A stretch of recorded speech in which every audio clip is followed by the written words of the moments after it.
Sadly, I'll never get there. One day he pulled the express to the station as usual. His fireman uncoupled the coaches, and he ran onto his siding to wait till it was time to go home. The coaches waited and waited at the platform, but their engine didn't come. A porter ran across and spoke to Gordon's driver. "The inspector's on the platform. He wants to see you." The driver climbed down from the cab and walked over to the station. He came back in a few minutes looking excited. "Hello," said the fireman. "What's happened?" "The engine for the express turned over when it was coming out of the yard. Nothing else can come in or out. They want us to take the train to London. I said we would, if the fat controller agreed. They telephoned and they said we could do it. How's that?" "Fine," said the fireman. "We'll show them what the fat controller's engines can do." "Come on," said Gordon. "Let's go." He rolled quickly over the crossing.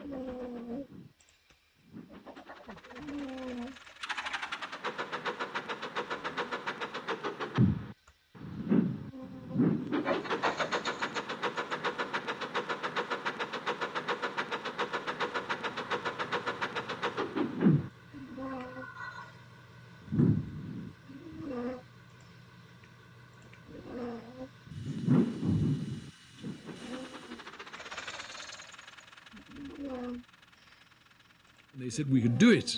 How's that? "Fine," said the fireman. "We'll show them what the fat controller's engines can do." "Come on," said Gordon. "Let's go." He rolled quickly over the crossings and backed onto the train. It was only a few minutes before the guard blew his whistle, but Gordon thought it was ages. "Come on," he puffed to the coaches. "Come on, come on, come on, come on, come on." We're going to town," sang the coaches, slowly at first, then faster and faster. Gordon found that London was a long way away. "Never mind," he said. "I like a good long run to stretch my wheels." But all the same, he was glad when London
Gordon came in sight. The fat controller came into his office next morning. He looked at the letters on his desk.